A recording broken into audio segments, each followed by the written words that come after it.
This audio session combines Sadhguru's speeches with binaural beats technology. Please use headphones and listen carefully. This audio can enlighten you.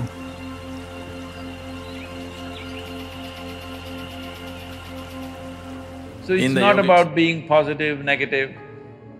The important thing is, at this stage in your life, you just focus on enhancing this life. Don't worry about what it will yield. You should not worry about what this life is going to yield. What it yields depends on times in which we are, many other aspects of life. But if this is an enhanced life, it will yield something worthwhile. Doesn't matter what it yields. Who knows, maybe you won't become an artist, maybe you will become an engineer, maybe you will become a doctor, maybe you will become something else, who the hell cares? As long as you enhance this life, something worthwhile will come out of it. What will happen in the end? What will happen in the end? The same thing. So, you don't know future. Isn't that a great thing, fortunately?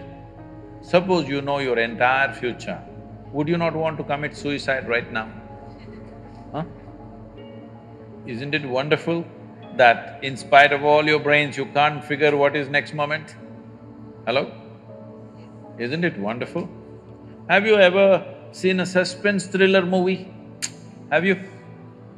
See, right now there's a very wonderful suspense thriller in the local theatre. None of you have seen it. I have seen it. Shall I tell you the story? Yes. Okay, the whole story is going to take too much time, so I'll just tell you the last suspense part of it, okay? Shall I? No. Why? Because suspense means like this. You go and see the poster, oh, this guy's… I think he's going to do this, that guy's going to do that. Oh, this director, most probably this is how it's going to go. Then you go inside, see all those still images, then you said, definitely this guy is going to do this, that guy is going to do this, all kinds of projections. You go and sit in the auditorium, first few scenes and said, this is it, he's going to do this, but he did something different. Then you said he's going to do that and he did something different. You said this is going to happen and something else happened. Halfway down the movie, you discuss with your friend, last scene is definitely like this.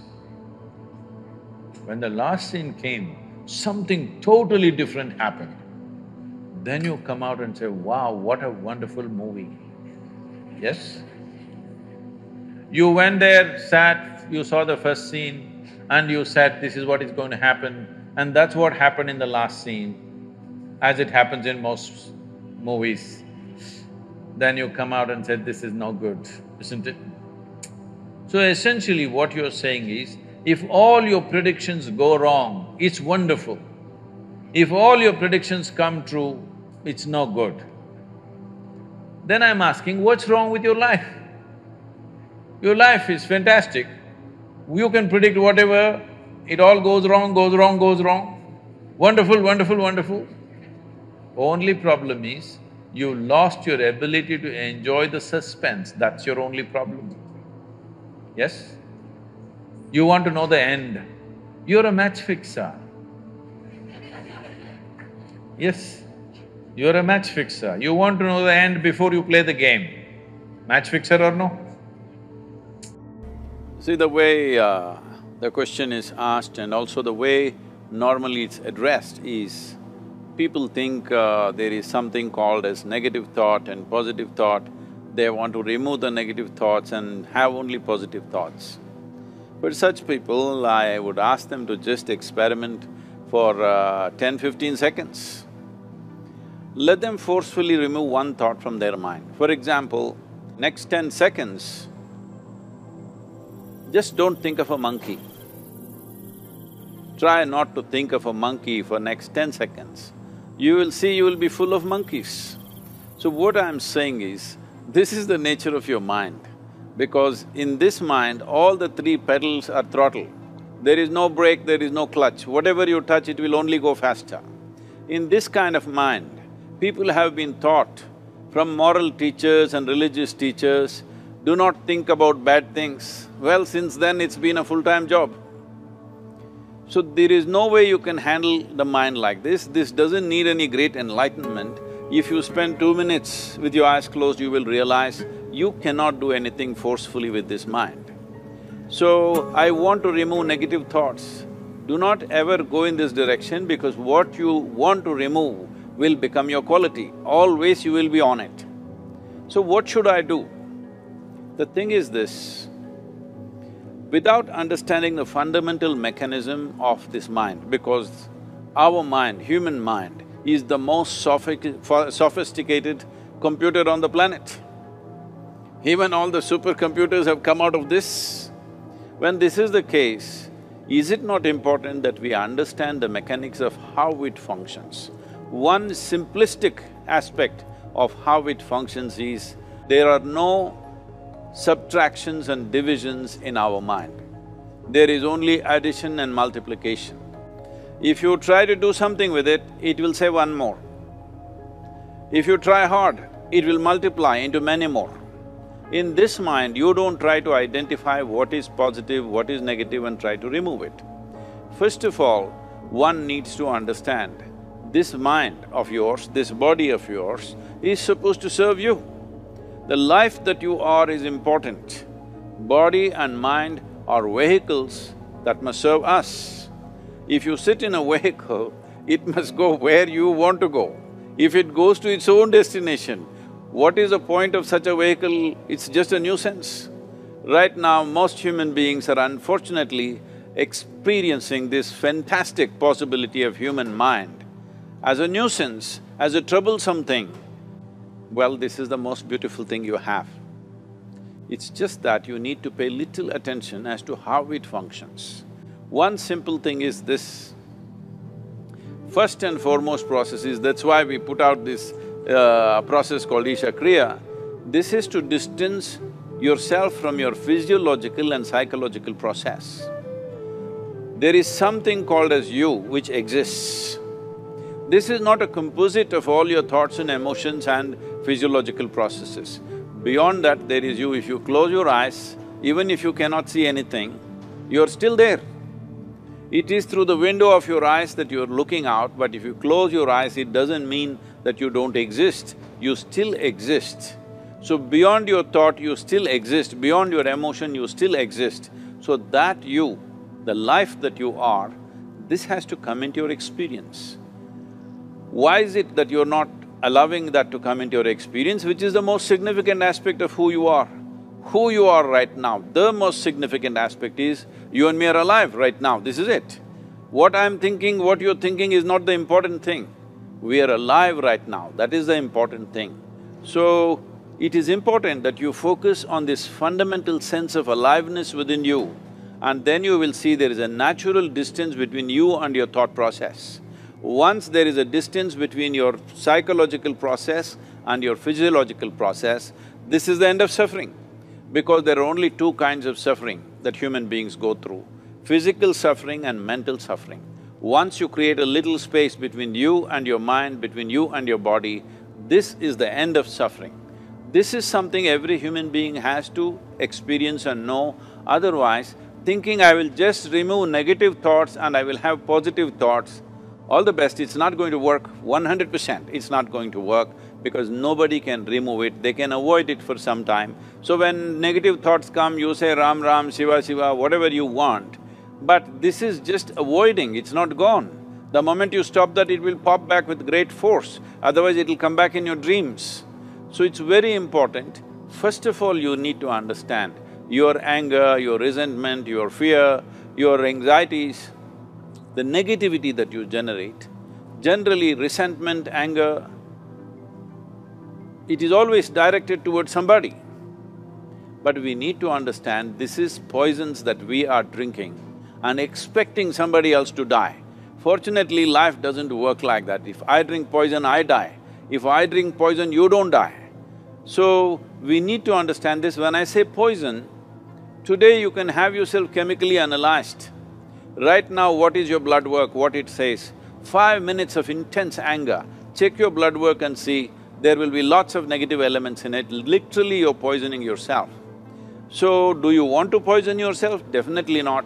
Now the very question is coming from certain helplessness, what shall I do? Don't do anything, just sit back and just concern yourself with something which is a life process. Maybe your heartbeat, maybe your breath, maybe just the sensation of being alive. Depending upon how sensitive or how perceptive you are, accordingly, find something.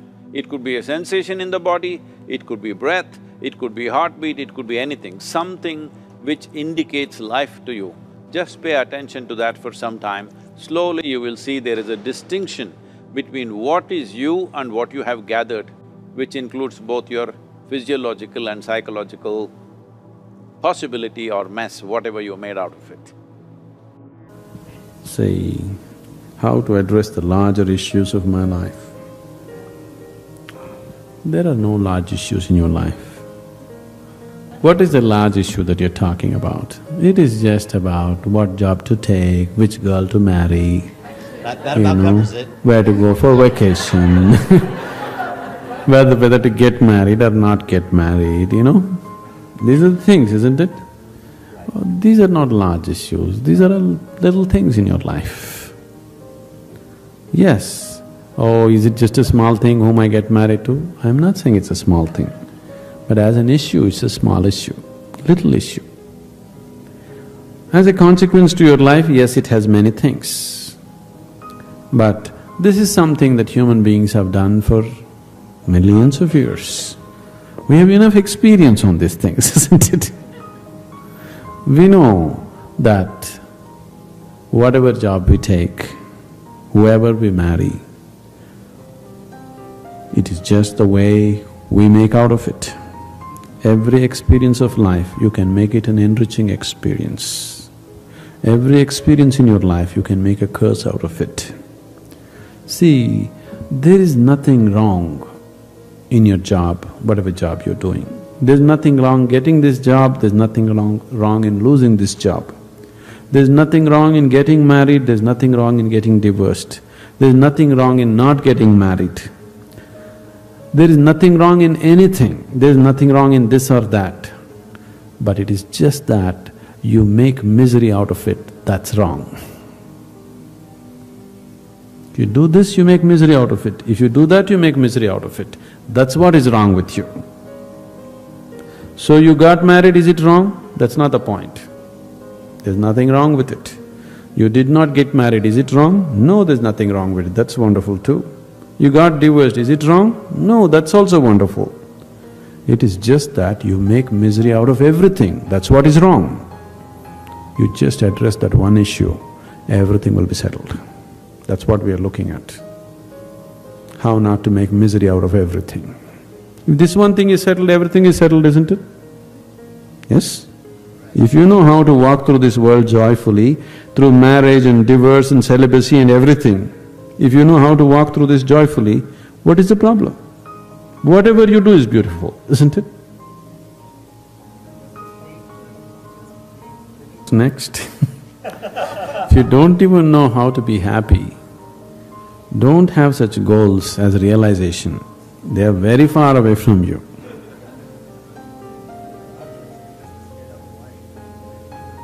See, you are just dismissing something very fundamental to your life with a stupid definition. Happiness is not just a state of mind, it is just the basis of the quality of life that you live here, isn't it? Is it such a small thing, happiness? Oh, it's just a state of mind. Is it a small thing? It's the biggest issue, isn't it? I said, if that is not possible, forget realization and all that nonsense. It's not even in your sphere. If you are capable of going through this world joyfully, then you could talk about going beyond. If you're not even capable of going through this joyfully, talking about beyond is no good. There is no way, I'm telling you. There is simply no way. For a person who is constantly creating inner battles all the time, how will he deal with the bondages of life and how will he transcend that? There's no question. It doesn't arise in your life. So first thing is working towards to be a blissful human being. If that happens, the rest becomes very simple.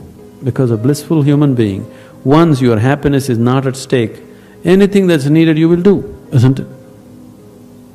Right now you cannot do what's needed because always your happiness is at stake. You are thinking which is the right thing to do, which is the right thing to do. There is no right thing to do in your life. There is no wrong thing to do in your life. If you know how not to make misery out of everything that you do, whatever you're doing is the right thing. If you're making misery out of everything that you do is the wrong thing. So that's the only issue you have to look at. Others are all petty things. What does it matter, which way you do it? You're doing something willingly is the fundamental of your joy, isn't it so? Hello?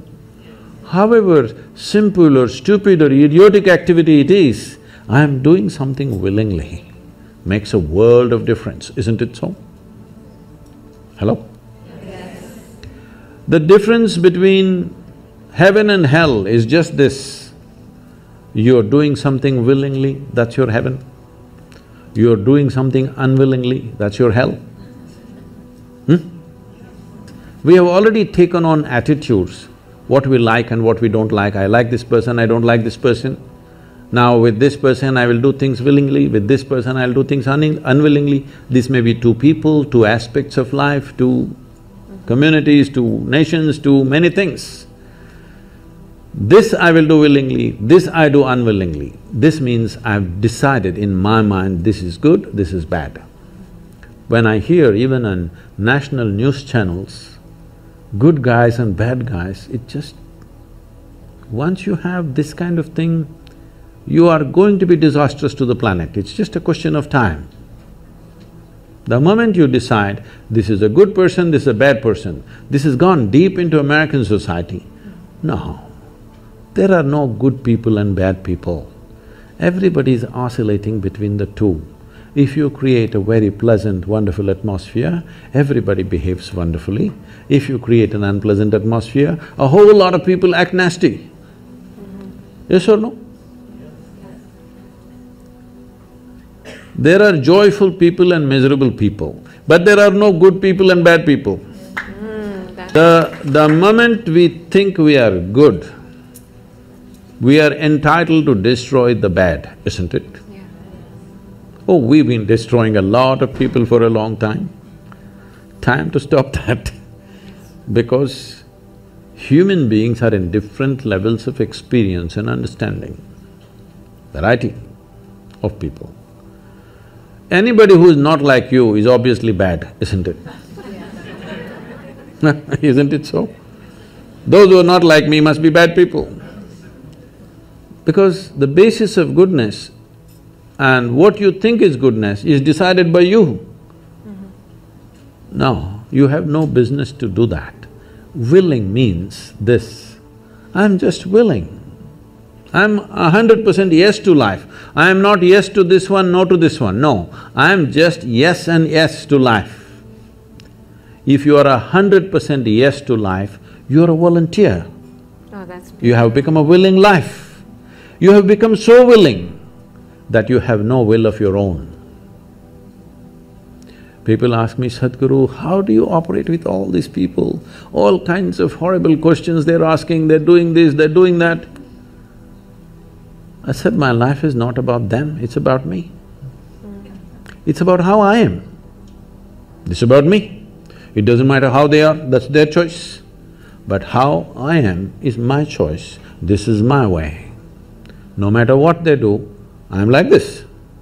Because I have not given that freedom to anybody that somebody can freak me, somebody can make me angry, somebody can make me happy, somebody can make me unhappy. These privileges I kept to myself. It's time you do that too. Because if somebody else can decide what can happen within you right now, isn't this the ultimate slavery? Huh? Isn't this? Someone else can decide what should happen within you.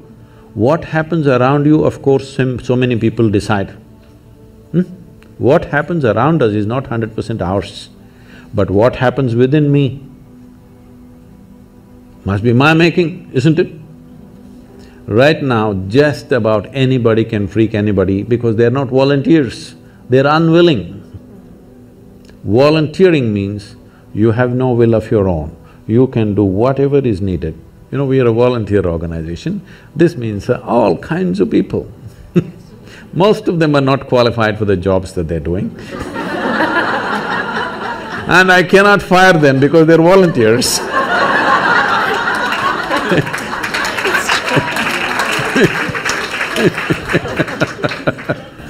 So people keep coming up to me on a daily basis, Sadhguru, I can't work with this person, she's so horrible, I can't do it. I tell them, see, in this world, this is the sort of people who exist, like this, like this, like this, like this is the kind of people there are. But if you want to work with ideal people, you must go to heaven. And today. Today. But if you think what you're doing is very significant, you must learn to work with all these horrible people. This is how the world is. If you think what you're doing is very significant, you learn to work with all kinds of people. You will see horrible people will do wonderful things. Yes? Yes, yes. But if you want to work with ideal people, you won't find any. I haven't found one yet. All kinds of mixed bags. Yes. But if you are willing that you are not yes and no, yes to one, no to another, you're simply one big yes, you will find a way. Whatever happens, you came here with nothing, you'll go with nothing, so what the hell? The only thing is, did you make your life's experience profound enough, intense enough? That's all there is. What's there to happen? So what will happen tomorrow? What will happen tomorrow? I'll give you a simple thing. The best thing about life is tomorrow never happens. Yes? If you just know how to deal with what's now, you know how to deal with your entire life. This moment, if you know how to manage your thought, your emotion and your body, rest drama outside happens. But if this is like this will be joyful and wonderful no matter what's the drama around you. Yes? Oh, what if this happens, what if that happens? Yes, all those things can happen. But you came here to experience life, not to avoid life, isn't it? Are we sure? Are we sure? You want to right now go into the museum? No, no, no. Oh, you're misunderstanding my question, you're art students. No, no, I'm not asking you to go for a visit in the museum, I'm… as an artifact, do you want to go into the museum right now yourself? No, this is the time to live. To live means you don't know what the hell is tomorrow. Anything. Either you must be excited about it or you can be fearful about it. You're fearful about it because you already fixed what should happen. You're afraid what you think may not happen. But first of all, I'm asking you, why are you thinking what should happen? If you're dedicated to the process, depending upon what process we are doing, accordingly life will unfold tomorrow. Yes? There are many dimensions to it. If you explore all of it, if you just explore your biology, life will happen one way. In the sense, if you take charge of your physical self, your body, 15 to 20% of your life and destiny will happen the way you want it. If you take charge of your mind, your thought and emotion, 50 to 60% of your life and destiny will happen the way you want it. If you take charge of your life energies, 100% of your life and destiny will happen the way you want it. This is a choice you have.